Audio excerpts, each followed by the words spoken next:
நடக்கும்போது, வேலை செய்யும்போது, கனவு காணும்போது, பயப்படும்போது, எல்லா இடங்களிலும் இந்த போர் தொடர்ந்து கொண்டே இருக்கிறது. இந்த போரில் ஜெயிப்பவன் தான் வாழ்க்கையில் ஜெயிப்பான். அதனால் தான் சொல்கிறேன், உன் மனதை ஒரு போராளி போல பயிற்சி கொடு. ஒரு போராளி போருக்கு தயாராகும் முன் என்ன செய்வான்? அவன் தன்னை ஆடம்பரமாக அலங்கரிக்க மாட்டான். அவன் வசதியை தேட மாட்டான். அவன் முதலில் தன் மனதை தயாராக்குவான். ஏனென்றால் உடல் சோர்வடையலாம், ஆனால் மனம் வலுவாக இருந்தால் எந்த போரையும் ஜெயிக்க முடியும். அதே போல வாழ்க்கையில் உனக்கு தோல்விகள் வரும், அவமானங்கள் வரும், வலி வரும், கண்ணீர் வரும். ஆனால் உன் மனம் போராளி மனமாக இருந்தால் நீ ஒருபோதும் உடைய மாட்டாய். பொதுவாக மனிதர்கள் என்ன செய்கிறார்கள்? சின்ன பிரச்சனை வந்தாலே மனம் உடைந்து போகிறார்கள். என்னால் முடியாது, நான் தோல்விதான், என் வாழ்க்கை இப்படித்தான் என்று மனசுக்குள் பேச ஆரம்பிக்கிறார்கள். இதுதான் ஒரு பலவீனமான மனத்தின் அடையாளம். ஆனால் ஒரு போராளி மனம் இப்படி பேசாது. அது சொல்வது ஒரே ஒன்றுதான், என்ன நடந்தாலும் நான் எழுந்து நிற்பேன். போராளி மனம் என்றால் கோபமாக இருப்பது அல்ல, சண்டை போடுவது அல்ல. போராளி மனம் என்றால் தன்னை கட்டுப்படுத்தும் சக்தி. கோபம் வந்தாலும் அதை அடக்குவது, பயம் வந்தாலும் முன்னே நடப்பது, தோல்வி வந்தாலும் நம்பிக்கையை விடாமல் இருப்பது. இதுதான் உண்மையான போராளித்தனம். உன் வாழ்க்கையில் பல நேரங்களில் நீ தனியாக உணர்வாய். யாரும் உன்னை புரிந்து கொள்ளவில்லை என்று தோன்றும். நீ உழைக்கிறாய், ஆனால் அதற்கான பலன் உடனே கிடைக்காது. அப்போதுதான் உன் மனம் சோதிக்கப்படுகிறது. அப்போதுதான் வாழ்க்கை உன்னிடம் கேட்கிறது, நீ போராளியா இல்லையா? அந்த நேரத்தில் நீ பின்னால் போனால் வாழ்க்கை உன்னை மிதிக்கும். ஆனால் நீ மனதை வலுப்படுத்தி முன்னே சென்றால் வாழ்க்கையே உனக்கு வழிவிடும். ஒரு போராளி எப்போதும் வெற்றி பெறுவான் என்று நினைக்காதே. அவனும் தோல்வி அடைவான். அவனும் விழுவான். ஆனால் அவன் மற்றவர்களிலிருந்து வேறுபடுவது எங்கே தெரியுமா? அவன் விழுந்த இடத்திலேயே உட்கார மாட்டான். அவன் தன் காயங்களை பார்த்து அழமாட்டான். அவன் அந்த வலியையே ஒரு பாடமாக மாற்றிக்கொள்வான். ஒவ்வொரு காயமும் அவனை இன்னும் வலுவாக்கும். உன் வாழ்க்கையில் நடந்த எல்லா கஷ்டங்களும் உன்னை உடைக்க வந்தவை இல்லை. உன்னை பயிற்சி செய்ய வந்தவை. நீ அனுபவித்த அவமானம், நிராகரிப்பு, தோல்வி, இதெல்லாம் உன்னை ஒரு போராளியாக மாற்றும் பயிற்சிகள்தான். ஆனால் அதை புரிந்து கொள்ளும் மனநிலை இருந்தால் மட்டும். போராளி மனம் தினமும் பயிற்சி செய்யும். ஒரு நாள் மோட்டிவேஷன் வந்தால் மட்டும் வேலை செய்யாது. அவன் எழுந்து செய்ய வேண்டியதை செய்வான். மனது வேண்டாம் என்றாலும். காலை சீக்கிரம் எழுவது, சோம்பேறித்தனத்தை வெல்வது, கவனத்தை சிதறவிடாமல் இருப்பது, இவையெல்லாம் போராளி மன பயிற்சிகள். உனக்கு நினைவில் வைத்துக்கொள். உன் உடல் முதலில் சோர்வடையும், ஆனால் உன் மனம் இன்னும் பலம் இருக்கும். அந்த தருணத்தில் தான் உண்மையான போராளி உருவாகிறான். இன்னும் முடியாது என்று உடல் சொல்வது பொய். நீ நிறுத்தாதே என்று மனம் சொல்வதுதான் உண்மை. இந்த உலகத்தில் உன்னை வீழ்த்த நினைப்பவர்கள் நிறைய பேர் இருப்பார்கள். சிலர் வெளிப்படையாக, சிலர் மறைமுகமாக. ஆனால் உன் மிகப்பெரிய எதிரி யார் தெரியுமா? உன் மனதிற்குள் இருக்கும் சந்தேகம். நான் போதுமானவன் இல்லை என்ற அந்த ஒரே எண்ணம்தான் பல கனவுகளை கொண்டிருக்கிறது. ஒரு போராளி தன் எதிரியை அடையாளம் கண்டு கொள்வான். அதே போல நீயும் உன் மனதிற்குள் இருக்கும் எதிரியை அடையாளம் காண வேண்டும். அது பயமாக இருக்கலாம், சோம்பேறித்தனமாக இருக்கலாம், அல்லது கடந்த தோல்விகளின் நினைவாக இருக்கலாம். அந்த எதிரியை ஒவ்வொரு நாளும் எதிர்த்து போராட வேண்டும். போராளி மனம் நிம்மதியை தேடாது, அது வார்த்தத்தை தேடும். வசதியான வாழ்க்கை அல்ல, மதிப்புள்ள வாழ்க்கை. சுலபமான பாதை அல்ல, சரியான பாதை. அதனால்தான் போராளி தனியாக நடக்க தயாராக இருப்பான். நீ இன்று யார் என்று முக்கியமில்லை. நீ நேற்று தோற்றவனாக இருந்தாலும் பரவாயில்லை. ஆனால் இன்று நீ உன் மனதை பயிற்சி செய்ய ஆரம்பித்தால் நாளை நீ யாராக மாறுவாய் என்பதை யாராலும் தடுக்க முடியாது. இந்த பாட் ஒன்று எல்லோ, இதை மட்டும் நினைவில் வைத்துக்கொள். வாழ்க்கை உன்னை உடைக்க வரவில்லை. உன்னை ஒரு போராளியாக உருவாக்க வந்திருக்கிறது. உன் மனதை போராளி போல பயிற்சி கொடு. ஏனென்றால் உண்மையான போர் வெளியே இல்லை, உன்னுள்தான். ஒரு போராளி பிறக்கிறான் என்று நினைக்காதே. அவன் உருவாக்கப்படுகிறான். வலியால், பயத்தால், தனிமையால், தொடர்ச்சியான போராட்டத்தால். வாழ்க்கை உன்னை அடிக்கடி சோதிக்கிறது என்றால் அதற்கு ஒரு காரணம் இருக்கிறது. உன் உள்ளே இருக்கும் போராளியை வெளியே கொண்டு வர. பயத்தை பற்றி பேசலாம். பயம் என்பது பலவீனத்தின் அடையாளம் இல்லை. பயம் என்பது மனிதன் உயிருடன் இருக்கிறான் என்பதற்கான சான்று. ஆனால் பயம் உன்னை கட்டுப்படுத்துகிறதா இல்லையா என்பதுதான் முக்கியம். பலர் பயத்தை பார்த்தவுடன் ஓடுகிறார்கள். ஆனால் ஒரு போராளி என்ன செய்வான் தெரியுமா? அவன் பயத்தையே தன் ஆயுதமாக மாற்றுவான். நீ பயப்படும் போது உன் மனம் உனக்கு என்ன சொல்கிறது? நீ தோல்வி அடைவாய், நீ அவமானப்படுவாய், நீ இதற்கு தகுதி இல்லாதவன். இந்த குரல் உன்னுடையது இல்லை. இது உன் மனதுக்குள் உருவான எதிரி. போராளி மனம் இந்த குரலை நம்பாது. அது கேட்கும் ஒரே கேள்வி, பயத்தோடு நான் முன்னே நடக்க முடியுமா? பதிலாம் என்றால் அதுவே வெற்றி. வலி, பெயின் பற்றி பேசலாம். வலி இல்லாத வாழ்க்கை வேண்டும் என்று நினைப்பவர்கள் நிறைய பேர். ஆனால் உண்மை என்ன தெரியுமா? வலி இல்லாமல் வளர்ச்சி இல்லை. உடலை பயிற்சி செய்தால் தசைகள் வலிக்கும். அதே போல மனதை பயிற்சி செய்தால் வாழ்க்கை வலிக்கும். இந்த வலியை புரிந்து கொண்டவன்தான் போராளி. நீ இன்று அனுபவிக்கும் கஷ்டம் நாளை உன் கதையாக மாறும். நீ இன்று சகிக்கும் வலி நாளை உன் பலமாக மாறும். ஆனால் அந்த வலியில் நீ உடைந்து போகிறாயா இல்லையா என்பதே முடிவை தீர்மானிக்கும். ஒரு போராளி வலியை வெறுக்க மாட்டான். அவன் அதை அங்கீகரிப்பான். ஆமாம், இது வலிக்கிறது, ஆனாலும் நான் நிறுத்த மாட்டேன். இந்த ஒரே மனநிலைதான் சாதாரண மனிதனை போராளியாக மாற்றுகிறது. டிசிப்ளின் பற்றி பேசாமல் போராளி மனம் முழுமை பெறாது. மோட்டிவேஷன் ஒரு நாள் இருக்கும், ஒரு நாள் இருக்காது. ஆனால் டிசிப்ளின் இருந்தால் ஈவன் மோட்டிவேஷன் இல்லாத நாளிலும் நீ முன்னே செல்வாய். போராளி மனம் உணர்ச்சிகளை அடிப்படையாக கொண்டு செயல்படாது. அது கட்டுப்பாட்டை அடிப்படையாக கொண்டு செயல்படும். நீ தினமும் செய்ய வேண்டியதை செய்கிறாயா? மனம் வேண்டாம் என்று சொன்னாலும் எழுந்து செய்கிறாயா? அந்த நிமிடங்களில்தான் போராளி மனம் உருவாகிறது. டிசிப்ளின் என்பது கடினம், ஆனால் அது உன்னை சுதந்திரமாக்கும். சோம்பேறித்தனத்திற்கு அடிமையானவன் எப்போதும் கட்டுப்பாட்டில் இருப்பான். டிசிப்ளினுக்கு அடிமையானவன் தான் உண்மையில் சுதந்திரமானவன். ஒரு போராளிக்கு ருட்டீன் முக்கியம். அவன் வாழ்க்கையை சந்தர்ப்பத்துக்கு விடமாட்டான். அவன் தினமும் ஒரு அமைப்போடு வாழ்வான். எப்போது எழ வேண்டும், எப்போது வேலை செய்ய வேண்டும், எப்போது ஓய்வு எடுக்க வேண்டும், இதெல்லாம் அவன் முன்கூட்டியே தீர்மானித்திருப்பான். இந்த ஒழுங்குதான் அவனை மற்றவர்களிடமிருந்து வேறுபடுத்துகிறது. உன் வாழ்க்கையில் குழப்பம் அதிகமாக இருந்தால் அதற்கு காரணம் உன் மனதில் ஒழுங்கு இல்லாதது. ஒழுங்கில்லாத மனம் எப்போதும் சோர்வாக இருக்கும்.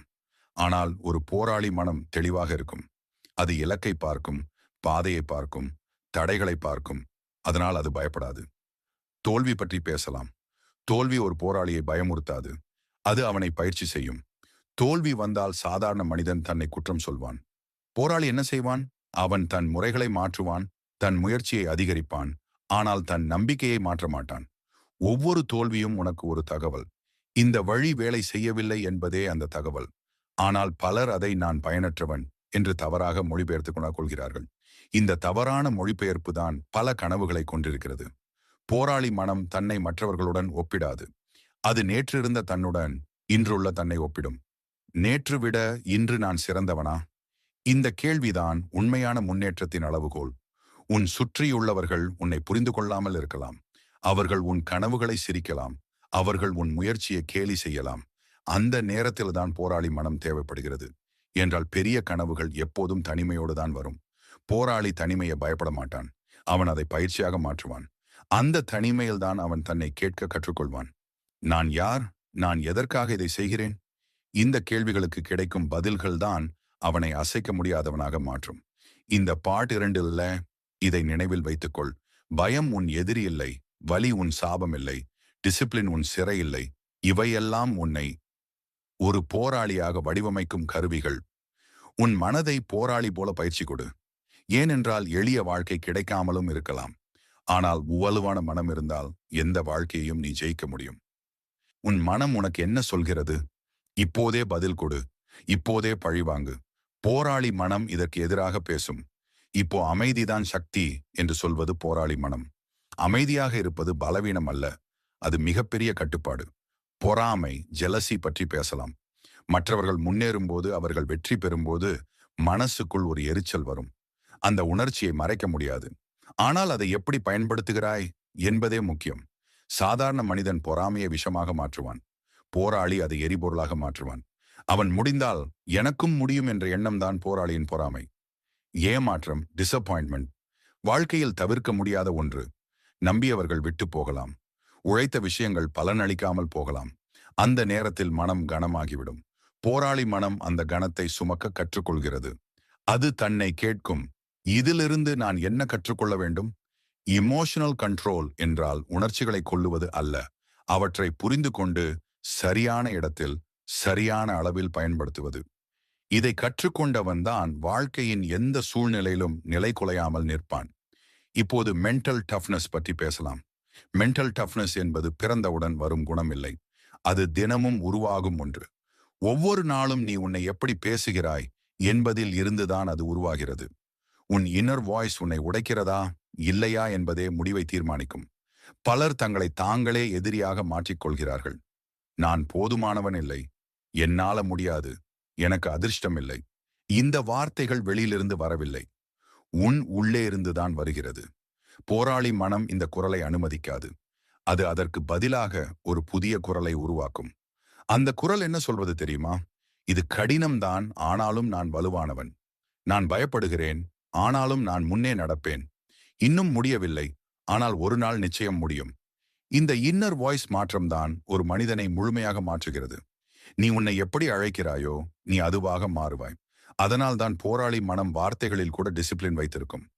மென்டல் டஃப்னஸ் வளர்க்க ஒரு முக்கியமான விஷயம் தாமதமான திருப்தி, டிலேட் கிராட்டிஃபிகேஷன். உடனடி சந்தோஷம் தரும் விஷயங்களை தவிர்த்து நீண்டகால வெற்றிக்காக காத்திருப்பது கடினம். ஆனால் போராளி இதை செய்ய தெரிந்தவன். அவன் இன்று வலியை தேர்வு செய்வான், நாளை வெற்றியை அனுபவிக்க.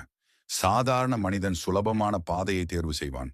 போராளி சரியான பாதையை தேர்வு செய்வான், ஈவன் அது கடினமாக இருந்தாலும். இந்த தேர்வுகள்தான் அவனை மற்றவர்களிலிருந்து பிரிக்கிறது. மென்டல் டஃப்னஸ் என்றால் அழாமல் இருப்பது அல்ல. போராளியும் அழுவான், ஆனால் அவன் அந்த கண்ணீரில் மூழ்க மாட்டான். அவன் கண்ணீரை துடைத்துவிட்டு மீண்டும் பயணத்தை தொடருவான். இதுதான் உண்மையான வலிமை. உன் வாழ்க்கையில் சில நாட்கள் மிகவும் கடினமாக இருக்கும். எழுந்து நிற்பதே ஒரு போராட்டமாக இருக்கும். அந்த நாட்களில்தான் உன் மனம் பயிற்சி பெறுகிறது. இன்று நான் எதுவும் செய்ய முடியவில்லை என்றாலும் நான் கைவிடவில்லை என்று சொல்வதுதான் போராளி மனம். இந்த பார்ட் 3 இதை நினைவில் வைத்துக்கொள். உன் உணர்ச்சிகள் உன் எதிரி இல்லை. உன் இன்னர் வாய்ஸ் தான் உன் ஆயுதம். மென்டல் டஃப்னஸ் தினசரி பயிற்சியால் உருவாகும். உன் மனதை போராளி போல பயிற்சி கொடு. ஏனென்றால் வெளியில் உலகம் எவ்வளவு சத்தமாக இருந்தாலும் உன் உள்ளே இருக்கும் குரல் வலுவாக இருந்தால் நீ ஒருபோதும் சிதற மாட்டாய். ஒரு போராளியின் வாழ்க்கை எப்போதும் சண்டையால் மட்டும் நிரம்பி இருக்காது. அவன் வாழ்க்கை அர்த்தத்தால், பர்பஸ் நிரம்பியிருக்கும். அவன் ஏன் போராடுகிறான் என்பதை அவன் தெளிவாக அறிவான். அந்த ஏன் தான் அவனை எந்த சூழ்நிலையிலும் நிறுத்தாமல் முன்னே செலுத்தும் சக்தி. பலர் வாழ்க்கையில் சோர்ந்து போகிறார்கள். காரணம் அவர்களுக்கு பணம் வேண்டும், புகழ் வேண்டும் என்பதற்குள் வாழ்க்கையின் அர்த்தத்தை அடைத்து வைத்திருக்கிறார்கள். ஆனால் இவையெல்லாம் வந்தாலும் போகும். போராளி மனம் இதை அறிவான். அதனால்தான் அவன் தன்னை கேட்கும் முதல் கேள்வி, நான் எதற்காக இந்த வாழ்க்கையை வாழ்கிறேன்? பர்பஸ் இல்லாத வாழ்க்கை திசையில்லா கப்பல் போல. எவ்வளவு முயற்சி செய்தாலும் எங்கே போகிறோம் என்றே தெரியாது. ஆனால் ஒருமுறை உன் பர்பஸ் தெளிவானால் சின்ன தடைகளும் உன்னை தடுக்க முடியாது. பெரிய புயலும் உன் பாதையை மாற்ற முடியாது. ஒரு போராளி எப்பொழுதும் வெற்றி பெற வேண்டும் என்று நினைக்க மாட்டான். அவன் நினைப்பது ஒரே ஒன்று, நான் என் கடமையை செய்தே ஆக வேண்டும். வெற்றி அவனுக்கு ஒரு இலக்கு அல்ல, அது ஒரு விளைவு. அவன் கவனம் முழுக்க செயல்முறையில் இருக்கும். நெவர் கிவ் அப் என்ற வார்த்தைகள் பல இடங்கள் கேள்விப்பட்டிருப்பாய். ஆனால் போராளி மனம் இதை ஒரு ஸ்லோகனாக பார்க்காது. அது ஒரு உறுதிமொழி. என்ன நடந்தாலும் நான் கைவிட மாட்டேன் என்ற அந்த உறுதிதான் அவனை சாதாரண மனிதனில் இருந்து வேறுபடுத்துகிறது. வாழ்க்கையில் சில நேரங்களில் நீ முற்றிலும் உடைந்து விட்டது போல உணர்வாய். போராளி கைகோட்டலுக்காக போராட மாட்டான். அவன் தன் தர்மத்திற்காக போராடுவான். உன் வாழ்க்கை மற்றவர்களுக்கு ஒரு உதாரணமாக மாற வேண்டும் என்று நினைத்தால் முதலில் நீ உனக்கே ஒரு உதாரணமாக மாறு. நீ சொல்வதை விட நீ செய்வது முக்கியம். போராளி மனம் வார்த்தைகளில் இல்லை, செயலில் தெரியும். இந்த பயணம் சுலபம் இல்லை. ஆனால் சுலபமான பாதைகள் எப்போதும் சாதாரண இடங்களுக்கேதான் அழைத்துச் செல்லும். கடினமான பாதைகள்தான் அர்த்தமுள்ள வாழ்க்கைக்கு கொண்டு போகும். அதனால்தான் போராளி கடினத்தை தேர்வு செய்கிறான். இன்று நீ மனதை பயிற்சி செய்ய ஆரம்பித்தால் நாளை நீ ஒரு புதிய மனிதனாக எழுவாய். ஒரே நாளில் மாற்றம் வராது, ஆனால் ஒரே நாளில் தீர்மானம் வர வேண்டும். அந்த தீர்மானம்தான் எல்லாவற்றையும் மாற்றும். இப்போது உன்னிடம் ஒரு கேள்வி, நீ வாழ்க்கையை சகித்துக்கொண்டே வாழப்போகிறாயா? இல்லை, வாழ்க்கையை எதிர்த்து நிற்கப் போகிறாயா? நினைவில் வைத்துக்கொள், வாழ்க்கை உன்னை உடைக்க அனுமதி உன்னிடமே இருக்கிறது. உன்னை எழுப்பும் சக்தியும் உன்னிடமே இருக்கிறது. உன் மனதை போராளி போல பயிற்சி கொடு. வலி உன்னை வலுவாக்கும் வரை பயம், உன்னை துணிச்சலாக்கும் வரை தோல்வி, உன்னை ஞானமாக மாற்றும் வரை. ஏனென்றால் இந்த உலகத்தில் உண்மையான போராளி என்பவன் எப்பொழுதும் ஜெயிப்பவன் அல்ல,